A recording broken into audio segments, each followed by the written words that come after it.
So I wanted to create this opportunity for parents to have a better understanding of what was happening in the therapy session. I wanted parents to have an understanding of the tools because my belief is if you spend all this money on therapy and the child comes and then they go home and they forget everything, what's the point? Okay? So, this is an opportunity to help you build on some of these tools and hopefully for you to utilize them in home. Okay, so that you start to practice them and use them because children see children do.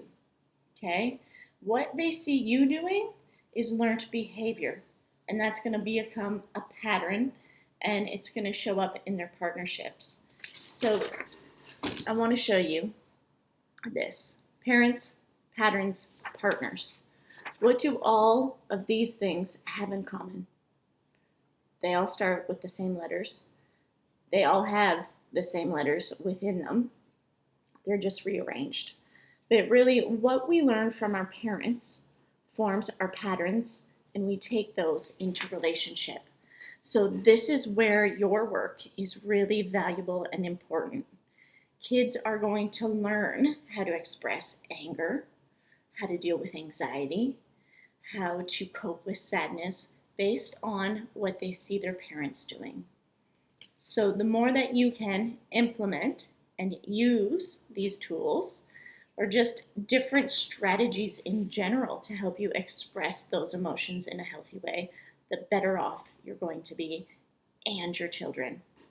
I don't know about you, but me, myself, I didn't learn anything about feelings. And it wasn't until I was like 25 that I was like, what am I feeling? I have no idea how to name these emotions.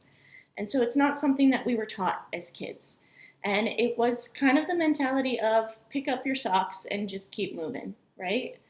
Um, so I think it's really valuable work for us as adults to establish, what am I feeling?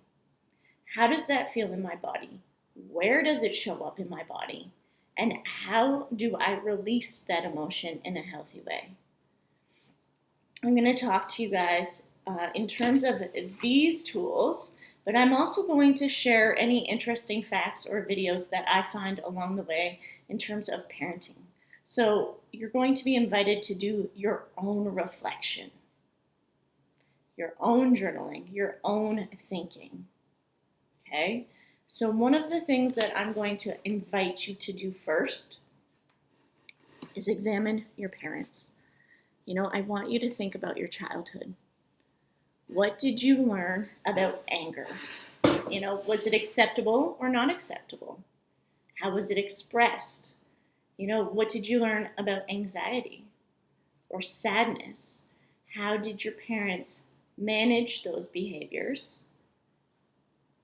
And as you think about it, did you learn and pick up any of those patterns? So if,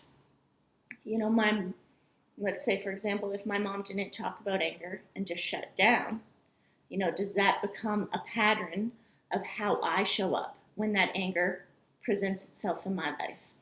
So I want you to do some reflecting on how your parents managed and dealt with their own emotions. Did they talk about it? Did they yell, scream, shut down? And what do you do currently? And the other part I want you to think about is conflict resolution. Again, not a topic that we focused on or learnt about as children, but thinking back to family dynamics. How was conflict handled? How did your mom deal with conflict? How did your dad deal with conflict? How did grandparents deal with conflict? Whoever it was that was raising you. How did they deal with conflict and resolution? So, if a fight came up, afterwards, did the parent come and talk to you about it? Or was it just kind of shoved under the rug and you pretended it didn't happen and you just kept moving forward? I want you to really think and give some thought to that. Okay, so that's going to be your homework. I know, I'm giving you homework. Again, this is just for you to consider And my hope is that you can gain some understanding or helpful tools and benefit in some way.